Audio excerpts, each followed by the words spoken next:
still, that one thing is still enough. Like, to me, that's pretty mind blowing. You know what I mean? It's like if there's a football team that has like an average defense, like their defense is 14th in the league or 10th in the league, but their offense scores 80 points a game, all passing.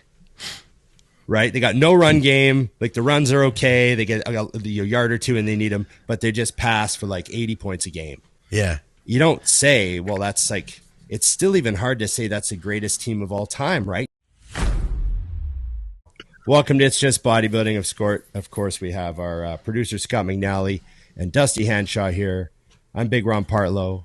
And remember, Mutant supports the show. So use those that Mutant code, BigRon20 or Dusty20 if you're worldwide, in North America. Or just North America. IamMutant.com. And, of course, like, share, subscribe, comment, and... Ring the bell. Ring the bell a lot. Well, just one time. What's the topic today? I think if you ring it twice, you unring it. So unring it. One or three all times. Odd numbers. 1, 3, or 5. These are your options. Don't ring it twice. That's fucked. Yeah. Plus, if you're OCD, pick an odd number. To make sure that you leave it on. Okay. That's it. Okay. Scott has a topic for us today. Yeah, we got a question, and we were discussing it before the show. I'm pumped about this one. It's actually bodybuilding. The topic was, where does Big Ramy rank in the best physiques of all time? I mean, he's got to be up there, obviously, because he's a Mr. Olympia, right? So by the IFBB standards, he is one of the best. Where do we put him against everybody else? And I'm curious to hear what you guys have to say about this one. The reason why I'm this is a difficult question, and I'm upset about this question because it's gonna make us work and think a lot, and then like second guess what I've said, and then I'll remember another bodybuilder that I forgot to include in my initial rant. Yeah, this could be a problem. What if and I also pull we up... didn't get any warning. We didn't get any warning on this one. It's not like I had plan. 2 days to prepare for this conversation. This is gonna be tough. What if I pull up like a list of all the winners? Dude, I don't even need the winners though, because the problem is I got people that aren't winners I put before him. So we're getting right into it with Dusty. Okay. Fucking right we are. You know me, I get right to it. I'm fucking ready. No, but here's the thing, because you guys are thinking, so you're thinking Mr. Olympia, right? Yeah. But my argument is Flex Wheeler. Are you going to say that Ramy is more of a icon in the sport than Flex Wheeler? Well, Kevin the question Levrone? is greatest physique of all time. So I know, but that's part of. Yeah. But I'm based on physique. So I mean, you know, here's the way I look at it. If somebody said to me, as a bodybuilder, you want to look like Levrone or Ramy? I'd be like Levrone. Wheeler, Levrone, or Ramy, Wheeler. Yates, okay. Yates. You see what I'm saying? So that, like, I guess the issue is to me, because he's never brought it all the way together.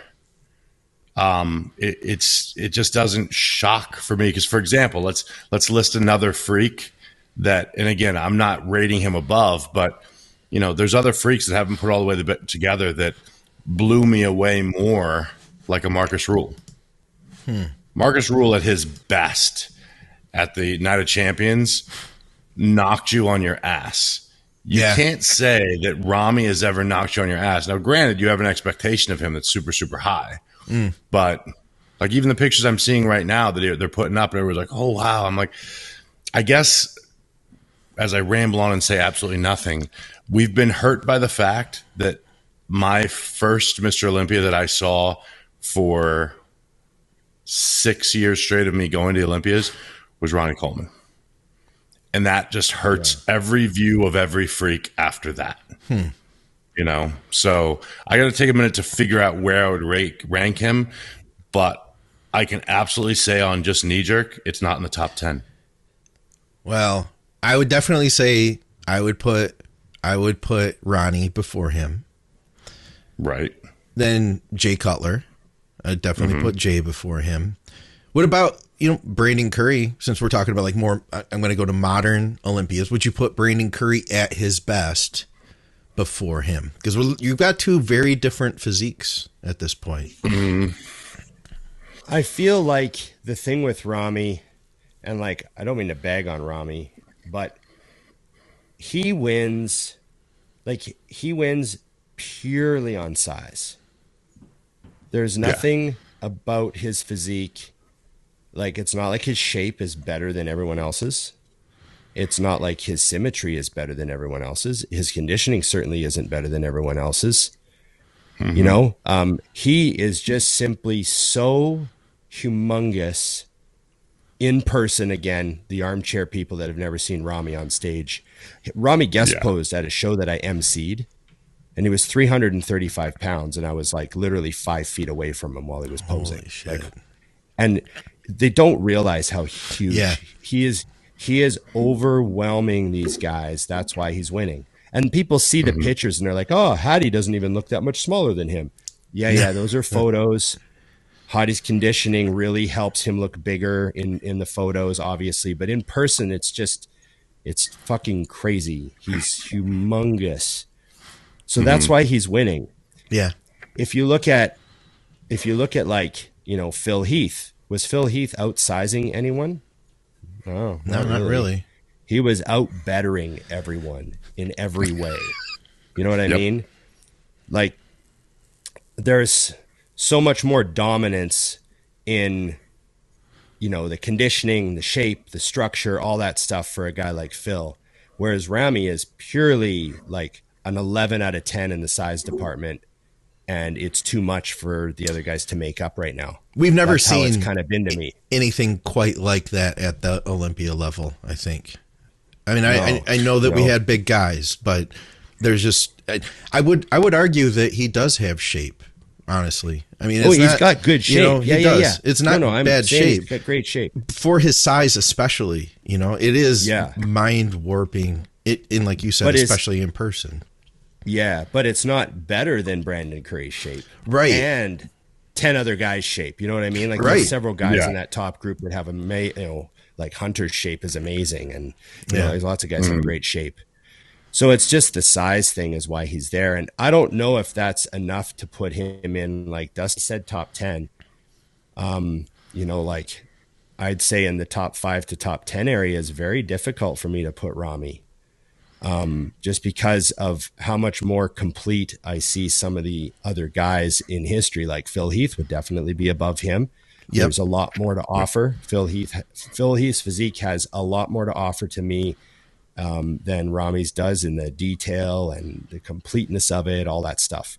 And you just start adding guys to the list, and does he make the top 5 or top 10? And then is the size enough? Like, is the size so crazy that he does make the top 5 or top 10 best physiques of all time? Like, is that enough?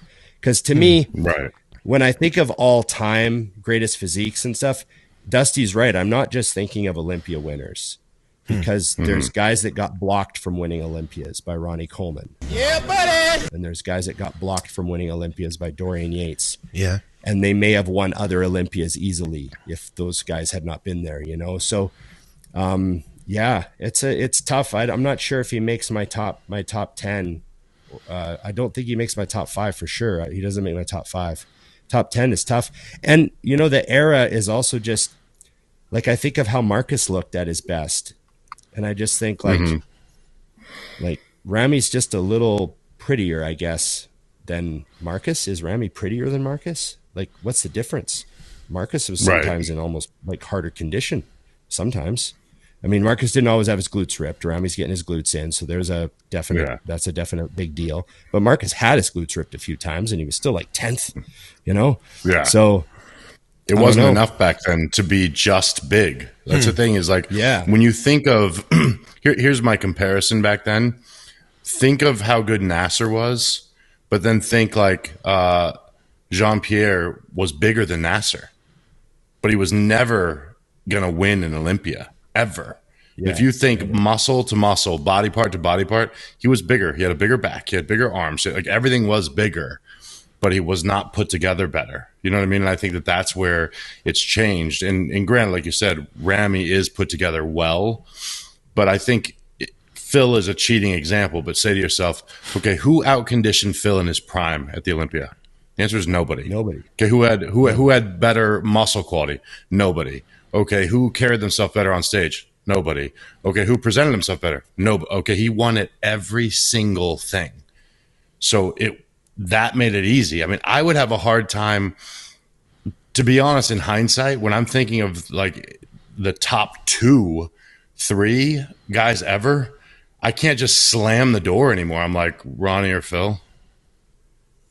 Like, because they were equally as dominant in their prime. It's very hard. I mean, I still lean towards Ronnie, but it would have been a hell of a show to see them stand next to each other at their best. Yeah, it would. Because it's like they were so dominant above everyone else. I think guys were coming to the Olympia when Phil was in his prime also to compete for second. Like, I don't think anybody actually thought they were coming to beat him once he took the title. It was like, all right. You know, kind of like that old Dexter Jackson, Ronnie Coleman thing. All I'm saying is I'm here for second. And Triple H is like, second? It's like, well, that's fucking Ronnie Coleman. So, yeah. You seen that guy? Second. Yeah. So that's a great question, though, because it does make you wonder. But I think when I think of the best physiques of all time, I need all of it. And I am a freak, you know, competitor that like I'm somebody who enjoys the freak show the most. But when it comes down to the best of all time, I think that's what made them the best. Is Dorian was a freak, but pick him apart. He was also the most conditioned. He was also the driest. He was also the fullest. Yeah. Like, he was winning on all things. So was Haney. So was Ronnie. So was Jay when he was in it. I mean, they were really winning on multiple things. And like Ron said, Ramy's only winning for one reason. If there was a guy that was nearly as big as him but had the other things, he would not win. And I think that's why when he wins the Olympia, it's not that exciting for me, because I haven't left an Olympia in years and been like, holy shit. You know, because we're still waiting for him to bring that other factor, you know? Yeah. Yeah. Last year it was like, okay, well, he's got all this time now, so now we can really expect it. And then we were like, wah, wah, wah. You know what, though? I'll tell you what, because I feel like in one way, it almost sounds like this conversation is very disparaging to Ramy.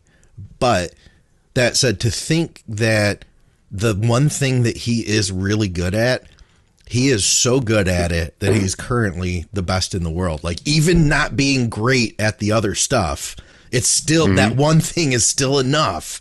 Like, to me, that's pretty mind blowing. You know what I mean? It's like if there's a football team that has like an average defense, like their defense is 14th in the league or 10th in the league, but their offense scores 80 points a game, all passing. Right? They got no run game. Like, the runs are okay. They get a yard or two and they need them, but they just pass for like 80 points a game. Yeah. You don't say, well, that's like, it's still even hard to say that's the greatest team of all time, right? A real football guy would be like, well, they got their defense is only fucking middle of the road. It's hard to say they're the best team of all time. And you're like, yeah, but they're winning by 80 points. You go, well, yeah, they're winning now, but you know, historically, they're not the best team of all time. Like, this is a similar argument. That's a good analogy. And you still have to give them credit for winning at the time. Like, they are winning now. They are beating everyone now. They're outscoring everyone now. And they're not too worried about their defense because they score 80 points a game, right? Yeah. So it's like, they're doing what they got to do to win, which you got to give credit for. But to be looked back on historically as like greatest teams of all time, obviously this is a football reference. So if you're thinking greatest teams of all time, you got to be the total package, you know? Yeah. It's got to be that total package. Who had the, you know, right down to the safety and the kicker, like who's the best team of all time, right? And so I guess when we're thinking best physique of all time, I'm thinking the same way, like, you know, from the calves to the traps, I'm kind of just, you know, you got to have like a real package when it's all time listing, you know, it's not just about wins. Yeah. Well, I think you also have to factor in when you have an expectation, right? Because you do have an expectation and he's yet to hit it, you know, whereas on the flip, let's talk about a year ago, almost literally now, when you have the classic physique Mr. Olympia walk out and remind everyone who the fuck he is. You know, I mean, you know, he walked out and you're like, well, that was fun. y'all can stay backstage now because you're not beating Bumstead. He was bananas. And I think that that's what, for me as a fan, that's what I'm waiting for. I would love to have to bring up this conversation again in 7 weeks and be like, so about that comment, now we're going to have to re-talk where he lands in the list. You know what I mean? That would be awesome.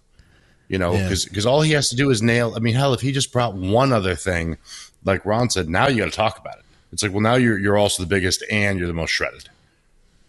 Yeah. Fuck. Imagine if they, you know, first call out, they go Hottie, Brandon, Ramy, and the three of them come out. And it's immediately apparent that Hottie is not harder than Ramy. You know what I mean? And it's immediately apparent that Brandon's shape and structure aren't better than Ramy's because this year he's just got it all pulled together. Like, you know, that would be something else. That'd be crazy. As it sits now, I sort of expect, you know, I expect Hottie to be in better condition than Ramy, and I expect Brandon to be prettier than Ramy. But now it's up to how much mass is Ramy going to have compared to those two guys. Is it going to be enough to do what he's been doing for the last 2 years? Yep. So that's the part about the conversation. I'd love to be wrong. I'd love for Chad to text me and go, I saw your show. You guys are fucking wrong. You know, like, yeah, I'd love that. You know what I mean? And if anyone can do it, obviously, Chad likes to do that. So it would be cool. It'd be cool if this was his 2003 Ronnie year where he shows up and everyone goes, oh, you know, like this is what's been, you know, that would be something else. He's got a lot of fans. You stop expecting it once someone has missed a couple of times. You know what I mean? Because the first year it was short time. You know, that's exactly why 03 worked so well, because a lot of people thought that Ronnie was lost in 01, was a coin flip to Kevin in 02, and then Jay was coming back in 03 to take his title, and then Ronnie said, "Fuck you." Yeah. Yeah, like, you know, that's why it was so shocking. And I would love that experience again, because I can say from being at that show, I will remember him walking out for the rest of my life, because my brain was just like, what is that? I mean, the guy in front of me literally laughed. Yeah. He just started laughing because it's like your brain couldn't figure out what it was you were seeing. And, you know, then you find out after the fact that he literally put on almost 50 pounds of mass between the year before his Olympia and was in better shape. Yeah. Yeah. I would love for anyone to do that this year. And I'm going to throw this in randomly. I'm not going to be shocked if Brandon's the one that does it. When we saw him at the fucking expo in Dubai, I was like, I hit my arm on his shoulder and I was like, okay, that's different. Yeah.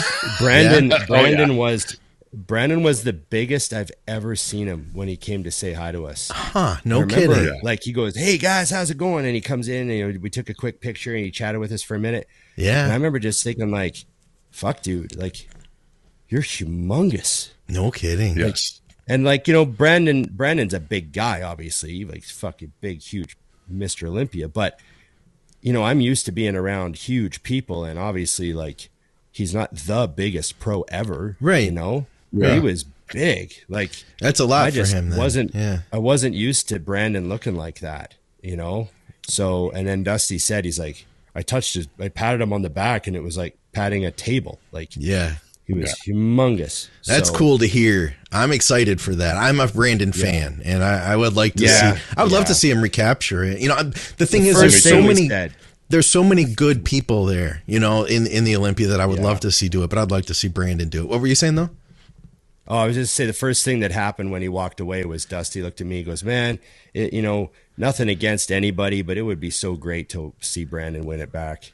That's cool. It really would. It would be a win. He's got the gray in his beard now. You know, he's you know, it would be a real win for you know, the vets, the vet win. You know, hell yeah, for sure. Kind of the winning it back would be a great thing for Brandon. I don't know how many more years he's going to go. Yeah, you know, he's been at it a while, long while. It would be awesome to see him get another one. You know what I mean? Yeah. Especially now that, you know, Dexter's out of the game now, and you know, you know, because, you know, there's only a small number of guys that have that single win, right? You know. Yep. And you always think, fuck, you know, if they can do it once, they can do it twice. You know, he's beaten Ramy before. Yeah. You know, so we'll just have to see what happens. But Brandon looked very good and very healthy and very confident. And yeah. You know, he was a good Mr. Olympia too, as far as he like put himself out there, even when he was tired, you know, like he had such a good personality. And heck, man, like he was doing our podcasts and stuff. Like he didn't have a problem putting himself out there. I mean, he really gave back to the community. So that's one of the things, like he really won me over with the way he carried himself. There's people that I can't even get a hold of. Yeah. You know what I mean? Yep. Like to invite them on the show. Like, I can't even get a hold of them. Yeah. And then Brandon's like, hey, I want to come on your guys' show. Yeah. And that sort of shit. And you're like, fuck, you know, it's awesome. It really is. Yeah. Okay. So did we actually rank him anywhere, or did we just talk in circles? We talk in circles like we always do. We never actually answer any questions ever. Yeah, you know. They're going to start to realize we don't actually know anything soon. So the answer is he doesn't make my top 5. And he might make my top 10 just based on the fact that he is like based off passing, fucking humongous. You know, the massive amount of tissue on his body is unbelievable, and he's 2-time Mr. Olympia. So yeah, for me, he's in there somewhere. For me, he's not in my top 10. And if he came in and shocked me at the Olympia this year, he could find himself in the top 4. Like you could jump quickly by just nailing it once. So that's where I'm at. It's interesting because, you know, I think back to like toward the end of Phil, there were people that still really liked Phil. There's a whole lot of people that didn't like Phil. Right now, in like Jay Cutler, like a lot of people liked Jay. It's real polarized right now. Because when I've talked about Ramy before, there are people that are like die-hard Ramy fans. Like, you don't know what you're talking about. He's the best thing that ever happened to bodybuilding. And then there's other people that are like, oh, he looks terrible. He doesn't have any shape or whatever. You know, like people have negative things to say. And then there's the people that are like, I don't care who you are, what you think. Ramy's the best ever. So it's interesting where we're at right now with bodybuilding. I mean, obviously the subjective thing comes into it, you know. Like I said, I think he's winning because his offense is scoring 100 points a game, right? Yeah. That sort of thing. Because at the end of the day, I still don't see him as pleasing. And I don't mean that I don't think he's too big. I love the freaks. Like I'm a Marcus Rule fan, Dory Nates fan, Nasser fan. But he's still not nearly as balanced in some ways. Like his quads are the biggest quad sweep we've ever seen on anyone, and then he kind of has weak calves, and that's very noticeable to me. Like, you know, you look at a guy like Hunter who has great quads and crazy calves. It just seems so much more visually complete to me, and I understand that he loses on overall mass, but like I said, when you're making that greatest of all time list, I don't want to look anywhere on your body and see something missing. Like I even want to think, man, your forearms are real fucking big too. You know, that greatest of all time list is just kind of, I don't know. There's something about it. You know, Ramy's got some things he's got to bring up for me to sort of include him in that list. So he is the freakiest of all times. We'll do that. Yeah. Most cartoonish, you know, obviously 2-time Mr. Olympia, but he's winning by brute force. Yeah. You know? Agreed. The passing game. I like that. I like the way you put that. That was a good analogy. Yeah, it was actually. He's got a good passing game. Just 100 points a game. Fuck the defense. You know? It works. All right. You got some Q&A stuff, Ron? Are we going to do some Q&As now? Yes. Are you happy, Scott? You got yourself like a topic? I like that. I think the people will. I think the people will too. You know, except for the people who really like Ramy, they might not be happy with us. I don't know. No. So that's emotion. So, Dusty and I got to start helping you out more with that stuff. I guess if we have a topic beforehand, obviously it helps.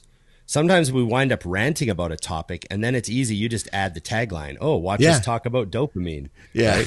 Right. Okay. So actually, I got a question about that. Yeah, for fuck's sake. So So I do have a question. Well, not a question, but a comment. Some said, "Hey, I loved you and Scott talking about dopamine the other day. Oh, yeah. It made me look up Andrew Huberman on YouTube, and I've watched about 10 of his videos now. And wow, it's very eye-opening. I do a bunch of dumb shit that I shouldn't be doing." I was so glad he listened to that then, you know? Yeah. So what did you think, Scott? Were you a little more thoughtful afterwards? Was it on your mind at all when you were doing stuff? Man, you know what? Did it come up? It was something I had been looking into couple years ago. So it's something that's already really been on my radar. And we talk about it at the house here on a pretty regular basis, you know, about like, so it's already been part of my my psychology and how I think. So it not any more than it had before, but I know that feeling because I remember when I first started realizing that. Yeah. What does Victoria have to say about it? She's the same way. Like she took time off of social media altogether. Like she just unplugged from it. And it's kind of a weird thing because, well, right now finishing her PhD, she doesn't need to be like super plugged in and she's not trying to get business and stuff like that. But, you know, she took time away from that because she didn't want to engage with it. She's very careful with it, you know, and the big dopamine thing that I think she's helped me understand is making sure that we're not flooding ourselves with it at the end of the night when we're supposed to be unwinding and getting ready for bed. You know, so many people just take good sleep habits and good, as we call it nowadays, sleep hygiene. They take it for granted, but sleep is something that you can put a lot of work into to get better at it. And part of that is making sure that you're not flooding your brain with a bunch of dopamine hits, you know, when you're supposed to be unwinding and getting rid of that stuff. Right. What did you think, Dusty? Did you watch our whole conversation on dopamine? Yeah, no, I think that it was, I think it's obviously awesome to factor, but I think it's more across the board what we've discussed before, which is I think people in general should back off the need to be, just have a constant feeding of outside things to me is obscene. I don't think that if you watch particularly kids because they only know one way, they can't they cannot stop. If you pause a conversation, they will pick up their phone. I mean, literally, like if you were having a conversation with younger generation and then you were to put a bite of food in your mouth and start eating and then maybe take 2 bites, they will look at their phone. Like it's not possible for them. So no, I think it's enormous. And I think another big factor in that regard too, as far as not just dopamine, but in general with social media, I think a lot of people should get rid of shit that they don't agree with. I see a lot of people that spend time following things they hate or they disagree with and they get worked up on it. And I'm like, you could just not follow that, right? It's not hard. Yeah. Right. I feel that way with people. I mean, here, I'll give you guys a prime example. And I know someone who did it. Chris Aceto. Okay. We are friends, talk to him all the time. He doesn't follow me on Instagram anymore. What? I never asked him why, because I don't care. But I noticed he doesn't follow a bunch of us anymore. I think he probably just didn't want to have the intake of anything that wasn't strictly something he was looking for. Because I venture into, hating Democrats and things like that.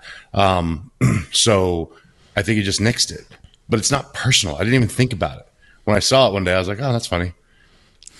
I assumed it was a probably political thing or whatever, and I don't care. We still text every week. Yeah. You know what I mean? But I'm sure he just looked at something and was like, I don't need to pull that into my life anymore. Goodbye.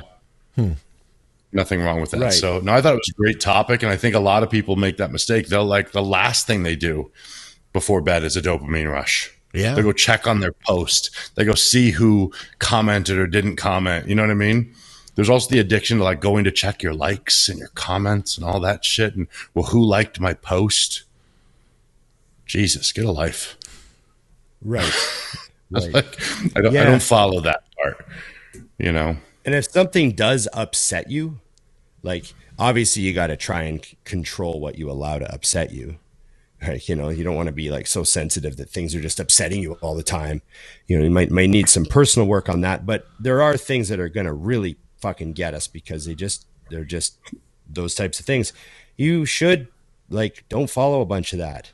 Yeah. Don't have it coming up in your feed all the time. You know what I mean? People just, they allow themselves to just constantly have themselves getting hammered with these, states where they're upset, irritated, and anxious.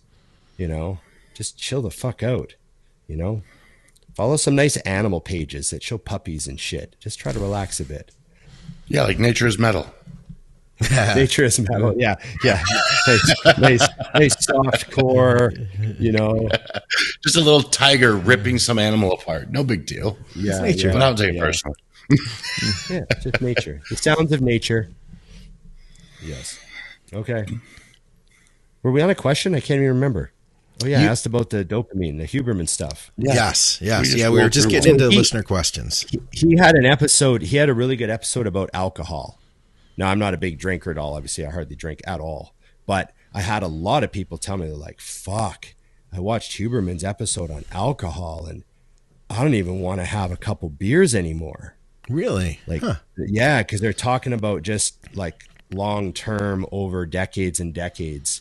And, you know, a lot of people, you know, they're watch what he had to say about alcohol, and they were like, fuck.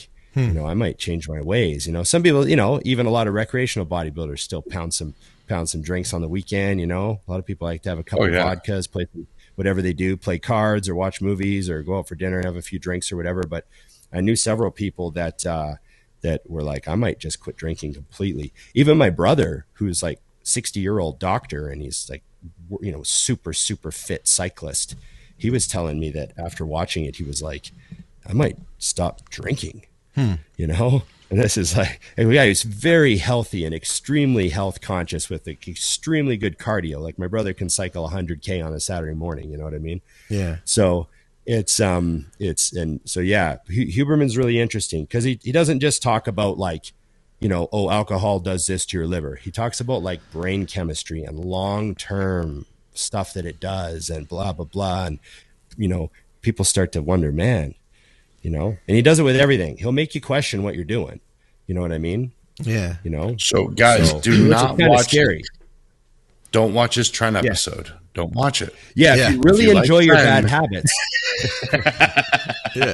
I will not be watching his cigar episode ever if there is one. I will avoid. Yeah.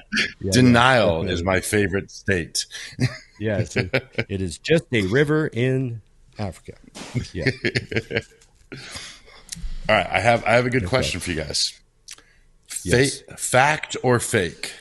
Enhanced males have to have, all caps, huge prolonged deficits to actually lose muscle during cuts. Well, I don't like statements that are absolute like that, so I would say false. I mean, have to have. That's the term, have to have. I mean, you're pretty safe. It's like hard to lose. It's harder to lose muscle. Yeah, and how enhanced are you? Are you on like 400 test, or are you on like 3,000 milligrams of combined anabolics? Because there's a little bit difference as to how much muscle you can lose. You know, you could almost starve yourself for 48 hours if you're on enough gear and probably not lose any real tissue. Yeah, right, you might look smaller, right? Like you can flatten out and shit. You can get flattened out. And I used to think that I had a hard time, like I would lose tissue in my legs because by the end of a diet, my legs were the thing that would go. And a lot of it had to do with my cardio. But you know what? My legs would come back. It didn't take like years to grow my quads back. You know what I mean? They'd fill back out. So eventually I realized I just needed to change the way I approached things and not cardio my legs off. But I think, man, I mean, I dieted. I told you guys before about the year that I dieted from, like, I competed at like the mid 190s, and then I took 18 months off and I competed again, and I weighed in at 181. Like, I just took it all out, and I just kept going and going and going. And that year, I'm pretty confident I did lose some muscle. Like 6 months later, I still hadn't like gotten back to where I was. But I mean, nobody does that. Like nobody does what I did because like I was already lean, already shredded. And I was just like, fuck it. I don't care. I'm going to keep going for like 3 more months just to see, just to see. But you know, I don't think that people really lose muscle that much in bodybuilding. I mean, you guys have had to do some hard dieting, I'm sure. Like, you know, it's like the losing muscle thing is overrated. Yeah. Yeah. People are too paranoid about that. oh, I got to have a burger. I think I'm losing muscle. It's like, no, you're not losing muscle. You're not losing any muscle. You just want a burger. I lost a rep. Yeah, people lose a rep on something and they need a cheat day. I'm like, dude, be prepared to lose some reps, man. You're about to do, like, yeah. So I didn't like the wording how of the the question was worded. Yeah, I was just going to say, the way the question was worded, I think is where they missed. Because the answer, what I hate to do is I hate putting words in people's mouth. But my assumption is he wants to know is it hard to lose muscle when you're on shit? And the answer is yes. You can definitely get away with more. I actually am currently working with a client who's getting ready for a show this weekend. And he sent me an email basically saying, hey, in hindsight, I think we might have made some mistakes because I've lost a lot of weight to get into this condition. And I said, yeah, we did make mistakes. You were too fucking fat when we started. Yeah. You didn't lose muscle. Like, I can look at you and tell you that. So, and it's one of those, and that blame, for the record, anybody's listening, is on me because I've never actually met this guy. And in pictures, I'm sure you guys have had this with a client, they carry their fat so evenly, they don't look that fat. Like you're seeing pictures and you're like, hey, you're in a good spot. And then you're dieting and dieting and dieting and dieting. And you're like, fuck. Yeah. There was a lot there somehow. Guy still got like good V taper with a small waist. He's still got like a good V and he doesn't look fat. And you like pull 40 pounds off him and he's still not cut. You're like, Jesus. You're just like baby fat everywhere. Yeah, I've had that. So, and that's a prime example because I think sometimes that's the other issue is I told him, I said, you want that to be the problem because you don't want the truth, which is we're not as big as we thought you were and you're fatter than we thought you were. And that's okay, because the look is fantastic now.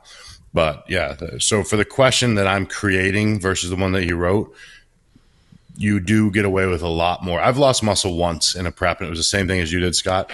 I was peeled out of my mind 6 weeks out, and we pushed harder. Yeah, just to see, right?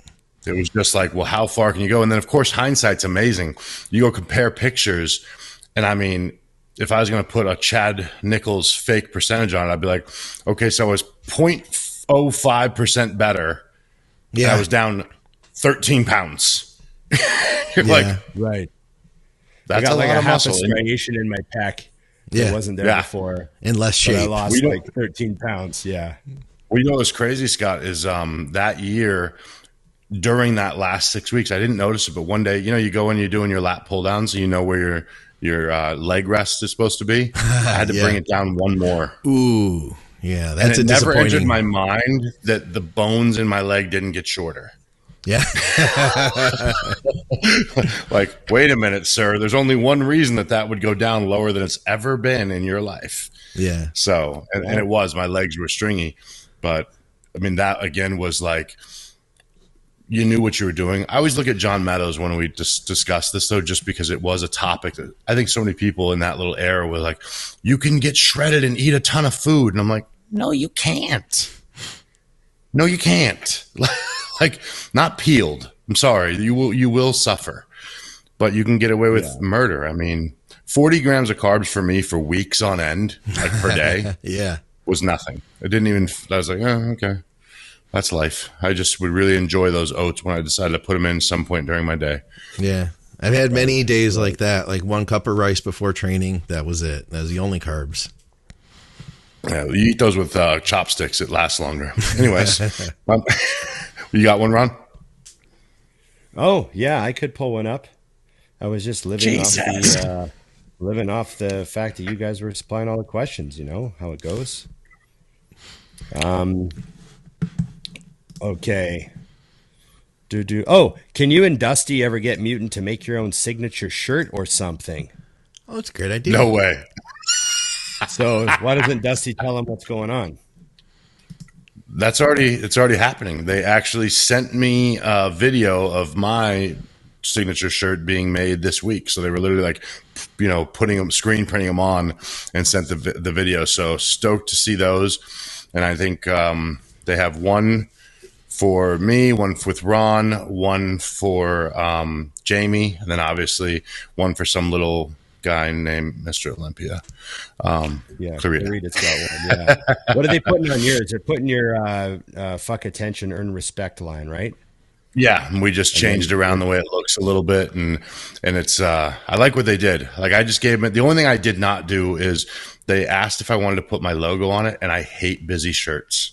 And I looked at the way they sent it, and I was like, no, it looks perfect. Don't add anything to this shirt. So, but it looks really good. I love what they did, and Sam in the art department actually is the one that did it. So I was stoked on how I put it together, and I had to alter it 0 times. He sent it for me to review, and I'm like, that's perfect. Cool. Thanks, man. That's cool. And they're doing a no plan B shirt for Clarita, his tagline, And then my Train Like Hell shirt, they already did a shirt with Train Like Hell on the back, but they're going to use that phrase again on a new shirt after they see how good or poorly yours does. We'll see. We might have 20,000 and we have to send some more. What are we going to do with these? Ron's shirt should say Ron's shirt should say giver. Just give her. Just give her. Just give her. Just give her. Give her what? Who is give her the D. Give her the D. Oh my God. Okay. Longest you have ever taken tren. Let's have a confessional. Confessional 12 time. 12 weeks. 12 weeks. 12 weeks. I did. Whoops. He What about sounds like you, he Scott? smokes, Harvey. Yeah. I lied, by the way. It was 13 weeks because it was 8 weeks before the USAs, and then I continued it 5 weeks into North Americans. So 13 weeks. Oh, Yeah. okay. High dose too, What about you, 300. Scott? I can't remember exactly because it's been a little while now, but it was at least 12 weeks, at least. I'm going to say probably more like 16.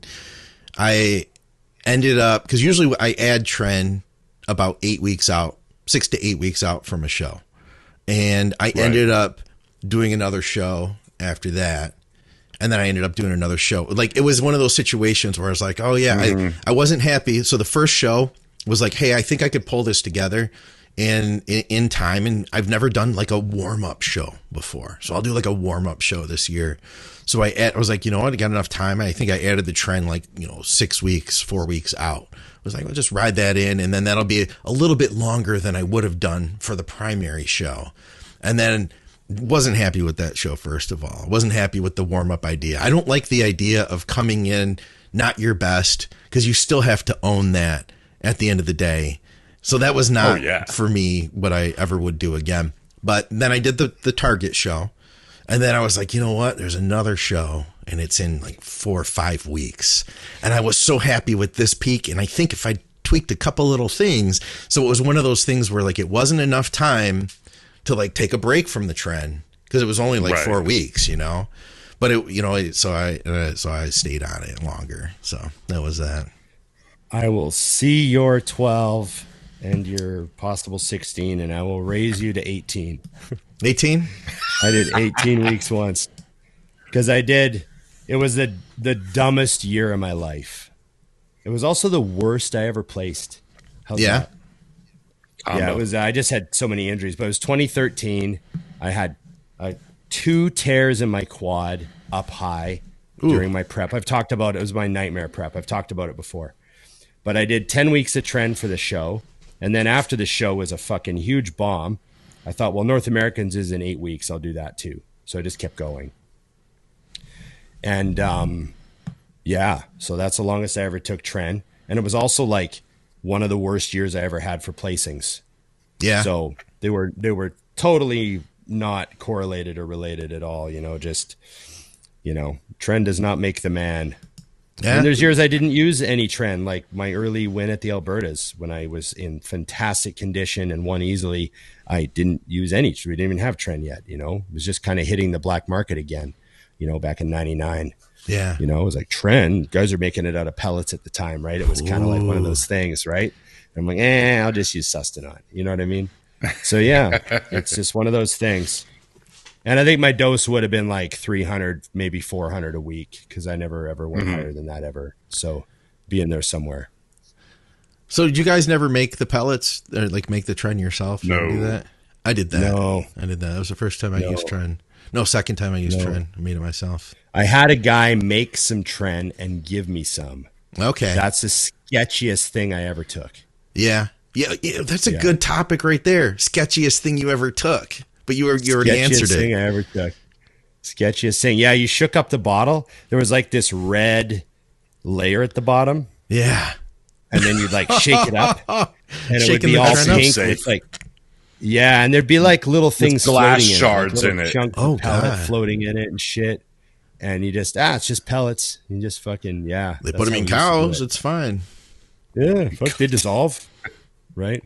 Wow. Yeah. I filtered mine with my God. the 0.33 or whatever filter. Oh, you did all that stuff. Oh, yeah. Yeah, when it's serious on it. The sketchiest thing I ever took was Tren as well. And it was the biggest mistake I ever made because I was like a week out from my show and I didn't time my Tren out right. And this is like earlier in competing. And I was like, but now I'll have to stop the Tren. So I asked the guy at the gym. He was like, oh, yeah, man, I make my own Tren. So the guy who makes his own Tren, it's really good. You know, he gets it from raw powders and everything. He's like, it's really good, smoothest Tren you ever had in your life. And I was like, oh, okay. He's like, yeah, I'll bring you some in. So he brought me in a syringe of Tren. And I took that. Now, mind you, this was like Monday before the show. Amazing. Mind you, this is like Monday before the show. Because I was like, I don't need a lot, man. I just need, like a cc of it. So he brought me like a full 3 cc's of it. And I was like, okay, it looks good. Let's try it, And the guy was somebody I really respected too. So it wasn't just like some random guy. This was somebody who was very experienced. And so I take it home and I take the Tren. And my glute freaking swelled like crazy from it. I don't know what was in the solvent. So this is a reason when people say like, hey guys, how soon should I cut my gear out before the show? This is one of the reasons that I'll say like, you don't really need a lot of injectables that last week. And I'm telling you out of my own experience, because now I'm trying to figure out like, okay, if I wear my suit like this, I can kind of halfway cover the lump and now I have to glue it down and all this shit. Learn from my experience, guys. Yes, I totally But agree. at the same token, you did randomly put a new drug in you'd never used before. That was the dumbest thing. Just want to roll that out for people too, because if you haven't been having any issues with injections your entire cycle and you're using the exact same shit, you're probably gonna be fine. So yeah, I've had shots do weird stuff toward the end before, and to me, the body, I agree that I'll cut the test out. Something with injectables. Yeah, I'll cut the test out at least, and then I'll cut the injections early in the week. Like I'm not one of those people that's like Thursday night I got to take that Tren. You know what I mean? I feel like I'll stay away personally. I tell people I always take it all the way to Wednesday. You Wednesday? Yeah, Wednesday before the show. I'd take it and then get in the freaking airplane, roll out. Yeah, I was like, all right, let's go. I also brushed my teeth all the way to the show too. Yeah. I wonder how many people know about that one. I took some. I remember a guy gave me a Ziploc bag full of just plain white pills. Yeah. One time he's like, "Hey, take these. They're really good anadrols." Sounds legit. And I was like, "Sure." And I just fucking gobbled the whole bag. And I had a good month in the gym, so I think they were anadrols. But like, I don't really know. And I was just waiting I used to joke. I remember my girlfriend at the time, I was even joking. I'm like, yeah, I'm just waiting for one of these to be a fucking E. Yeah. Like, get up one morning, just throw one in my mouth. The rest of the day, I'm just like, That'd be a fun little game. Happen. Guy just puts one in there, just one. Just one. No idea what's going to hit. One in there. I'm going to wait till I see Ron at the gym fucking just losing his mind one day. Yeah. And I'll know that it was that day. Yeah. He got it. It was Wednesday that he got it. But that's how carefree we were. Here, take these pills. Yeah. Sure. Okay. Hey, I made a bottle of test for you. No label on it. Yeah. Sure, I'll try it. Thank you. Thank you. But if you think about it, is it really any different than the bottle of test that says test on the outside? I mean, you don't fucking know. Some random dude mailed you that you don't know. Yeah. I'm amazed because I have clients that'll do that. They just buy it online. They're like, oh, I ordered this online. It comes in looking like a toothpaste thing. I'm like, good luck with that. I would not put that in my body, but go ahead. And also, you know, one of the worst shots I ever had in my life was prescription testosterone. Yeah. I put a CC in one time, and it was one of the most horrible fucking experiences of my life, and one of the worst shots. And it was from prescription tests. So you just fucking never know. You never know when you're going to get a bad this or a bad that, you know? But yeah, we took some sketchy shit, you know? We're only talking about steroids right now too. We didn't get into the other stuff. Anyways, yeah. All right, here's a good question for both of you guys. Have you ever had a client just stall in prep, and it seemed like no matter what you did, they did not change? I'd say yeah, but it was because I knew that they were having a hard time and there was something going on, so it wasn't like an absolute mystery. If someone's making progress and then the progress just ceases, there's usually something going on, you know? Right.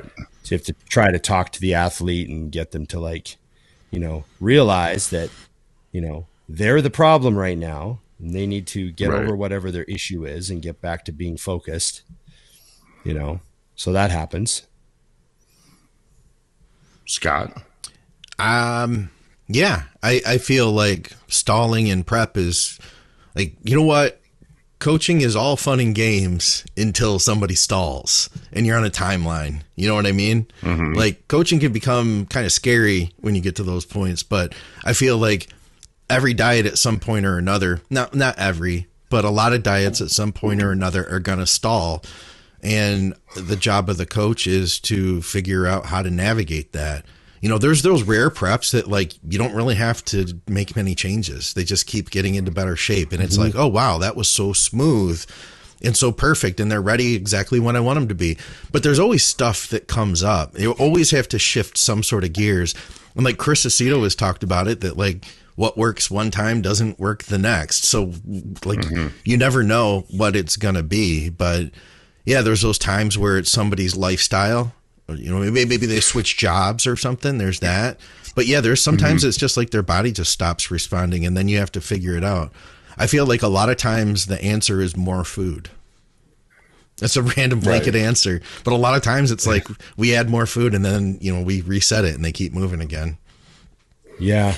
That's funny. Have you guys either connected to, it's something that I've seen recently, so it's very pointed on my side, but where you have a client and you start to notice during their prep that their check-ins have like a negative vibe to them. Like, you know, I have to do all this cardio now and I'm doing this and I'm not seeing this, and I'll see that. And I swear every time I see it, I say to myself, shit's about to slow down. Yep. And then it does. Yep.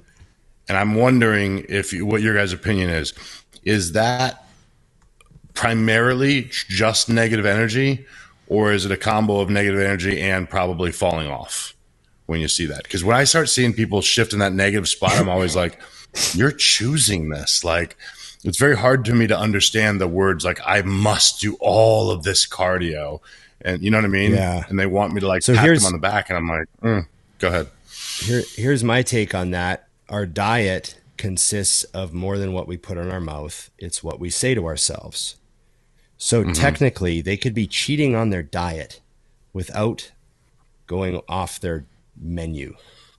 And they're cheating on their mental diet. They're putting negative bullshit. Their self-talk is off the rails. They're in a bad spot. Maybe they're going through something with a, you know, relationship during their prep and it's fucking them up. I've been there. I mean, I remember one year I told you when Chris Aceto was like, hey, I'll help you again, but you can't be like last year. Last year was a nightmare. I'm not helping that guy again. You were like way too stressed out about something. I don't know what was going on. I'm like, oh yeah, that was my big breakup year. Yeah, it was brutal. I didn't realize I was so hard to diet, you know? So you have to remember that the diet that you're on is the menu your coach gave you plus whatever you say to yourself. And what you say to yourself can be so negative and so damaging and so distracting and cause so much anxiety and stuff that it can affect your prep.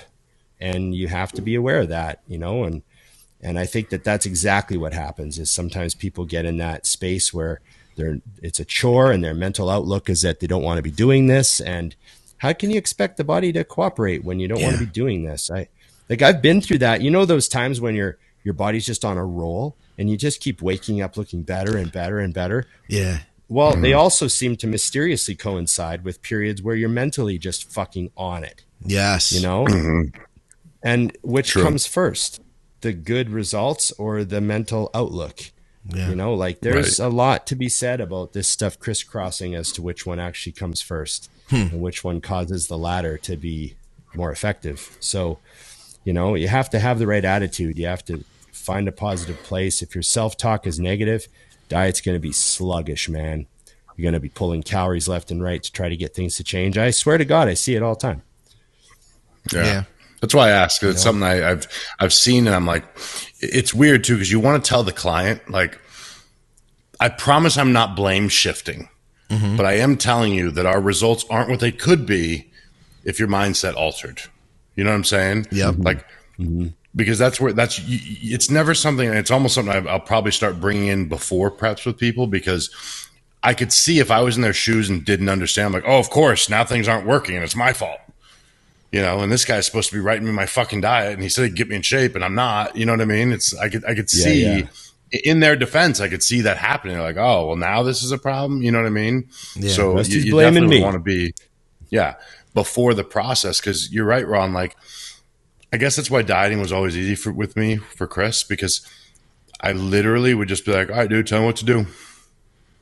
Yeah. And I didn't think we would take the pictures. And I wouldn't look at them. I'd just take them and send them and wait for an answer and then move on. Like, I never even anticipated high days like I know clients do now. I just waited to be told what was going to happen next, and I did it. You know, I found that to be easier and less stressful. I was like, you stress, I'll execute. It's easier. Yeah. You know, it's you. I paid you to make sure I'm ready on the 27th. I remember dieting, you know, 10 weeks straight. And then Chris would send me a message like, hey, let's do high carbs tomorrow. And I'm like, oh, we're doing that now? Okay, I guess it's about time.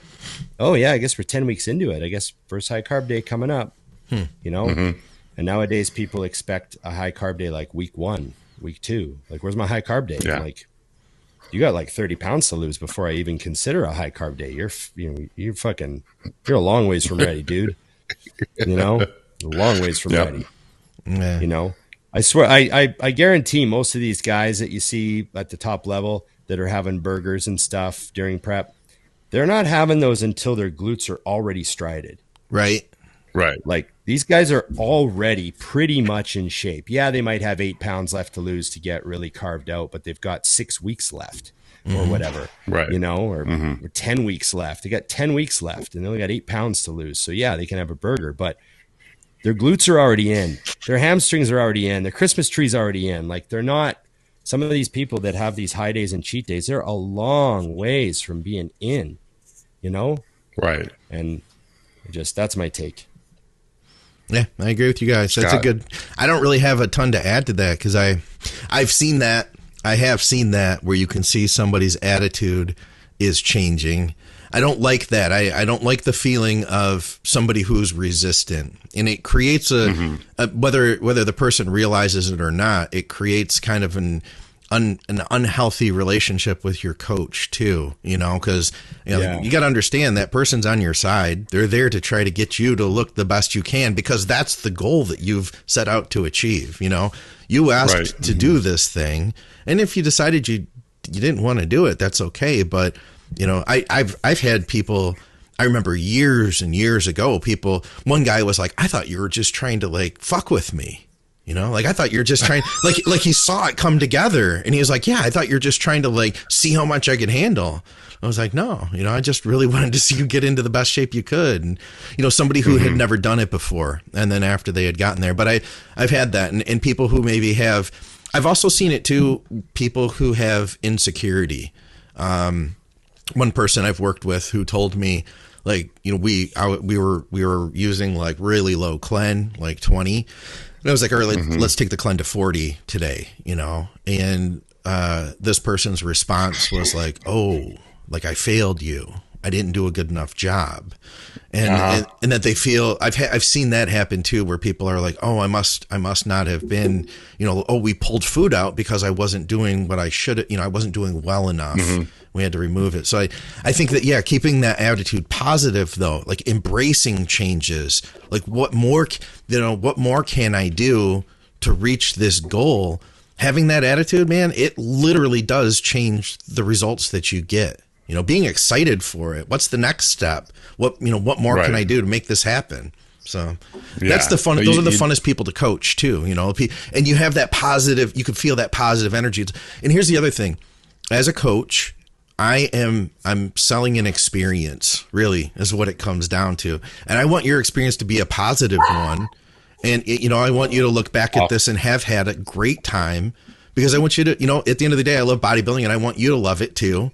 So I want your experience to be positive so that you want to keep doing this. And if you don't want to, that's okay too.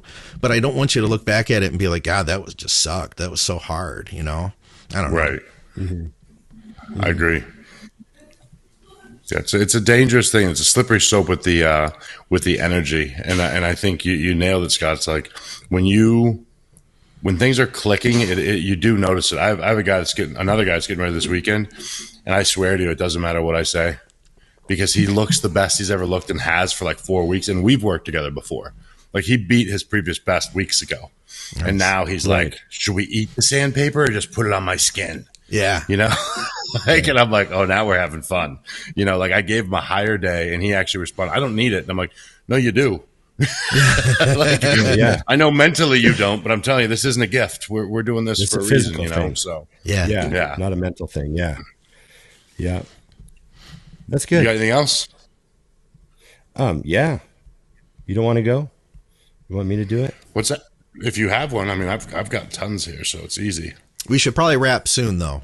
I know I have to get to work still. I've got some stuff to do, and I thought this was your work. We're good. Well, it's kind of part-time, part-time podcaster. Okay. Got a finisher? Well, do we have a finisher? I got another one, but I don't know if it's a finisher. It's a lot of pressure, Dusty, to put on Ron. Yeah, finisher's gotta be a good one. Like, I'm thinking like what's my finishing move? Finishing move, right? I don't know if this is a finishing move, Dusty. I've heard it's the hairstyling. Anyways.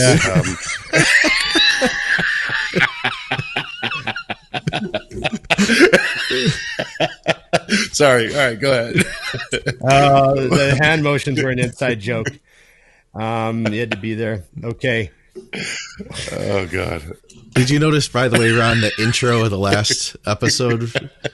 Did you see the intro part of the last episode? Did you catch that? Yeah, you took like a chunk from, I can't remember which piece you used though. It was funny. We were talking about, you were like, all I want to do is watch a mini series, and all she wants to do is like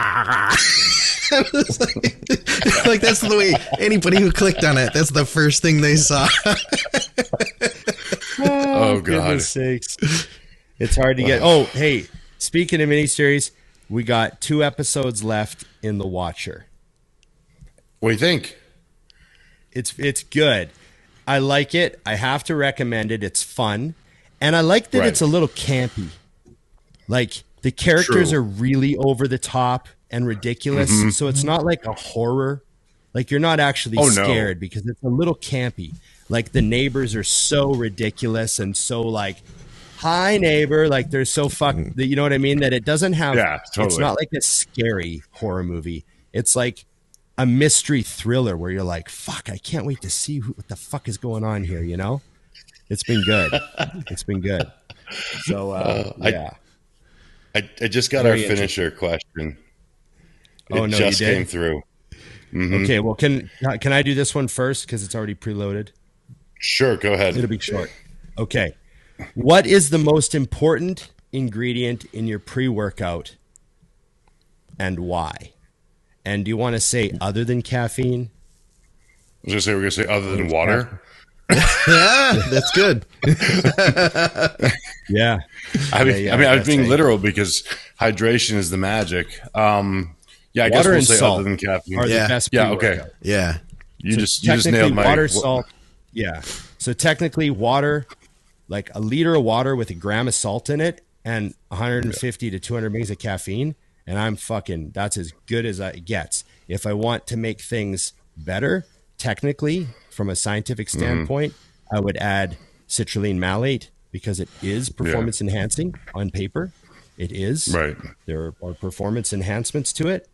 And I would be on creatine, but creatine doesn't have to be in your pre, but but it doesn't matter if it's in your pre, that's fine. That's good. You throw it in the pre too, if it's just really easy to remember. But I would say those ingredients to me are like the most significantly impactful. I can't even add anything because I literally was going to say water, then I was going to say salt. So I'll go another direction then. D-ball, injectable D-ball. Injectable D-ball. Yeah. Except you squirt it in your mouth. Actually, I heard you put it in the roof of your mouth, and then, no, okay, right. Okay. All right. So here's the big question because we haven't offended anyone in a while. Would you rather A, take a nap at Bill Cosby's, or B, watch 2 hours of a bikini show?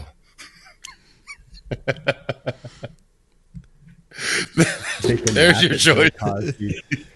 Or watch 2 hours of a bikini show. Oh, that's so funny.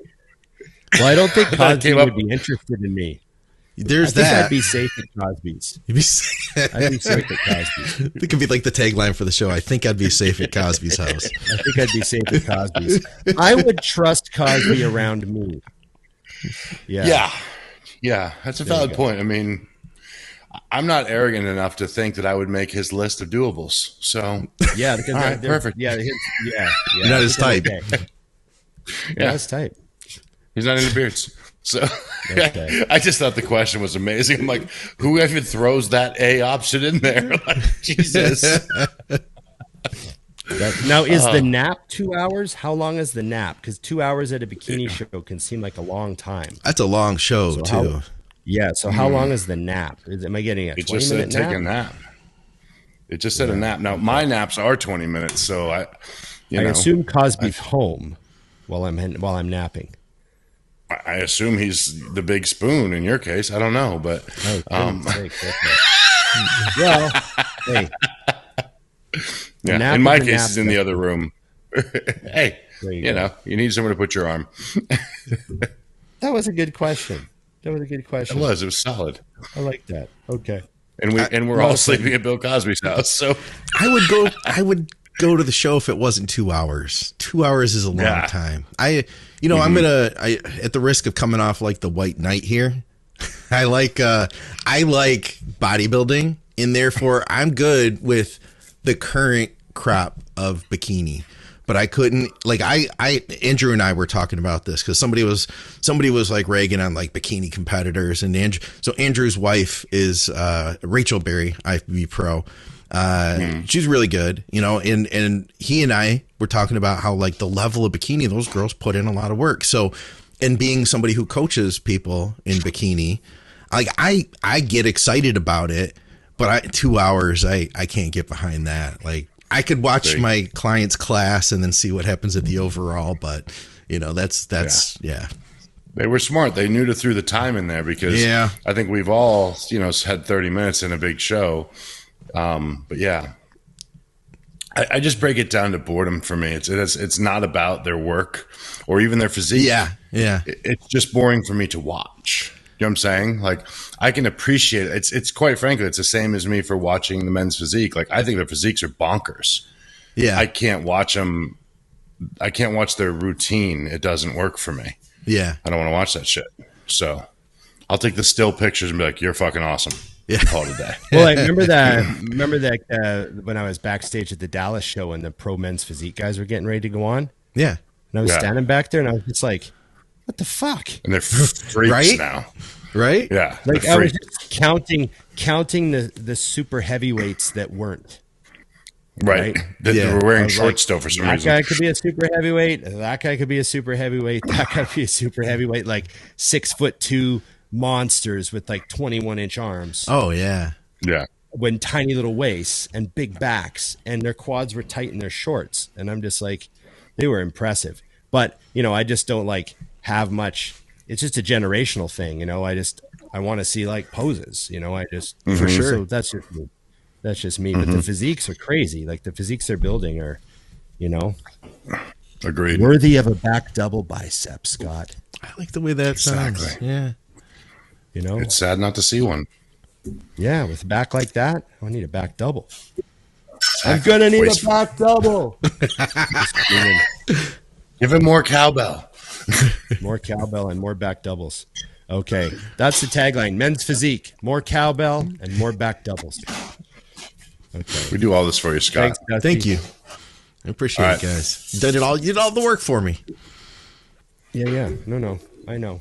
We appreciate you. Remember, Mutant, 20% off. Use our codes BigRon20 or Dusty20 at IamMutant.com. And remember, there's a Patreon, right, Scott? You got to see the Patreon. You go to the link. Yeah, thanks for reminding me. Yeah, guys, I appreciate everybody who helps to support the programming through Patreon. It's not huge, but I as believe it or not, this doesn't pay a ton, so I appreciate everybody who helps to pay for this. So thank you. Now, how many podcasts do you officially do on the Think Big Network now, Scott? Oh, we have. Well, we end up. It rotates, but we end up with about 4 a week now. So 4 a week. It's basically a full-time job for me. Plus coaching is a full-time job. So I sit here at the desk for most of the day, but I love doing it. Yeah. Right?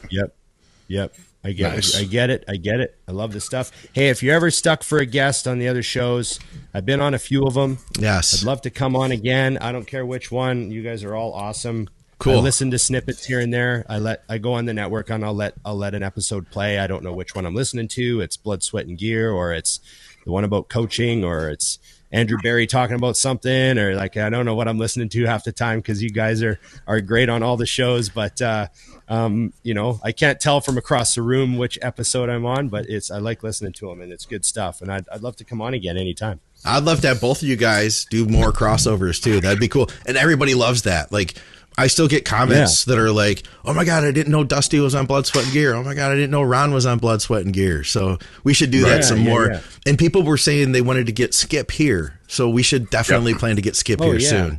Yeah. Why don't you just go ahead and book Skip? We'll just book him and tell us what episode he's on. I'll do that. I'll talk to him, then we'll figure it out in the next couple weeks. You're the master of the most Skip at his most tanned. Yeah. Get him on at his most tanned. Okay. Thanks, everybody. Remember, like, share, subscribe, comment. Ring the bell. And ring the fucking bell. Only once. Only once. There you go. Thanks, everybody. And remember, it's just bodybuilding. Oh. I like that he pulled the trigger. Amazing. Pulled the trigger.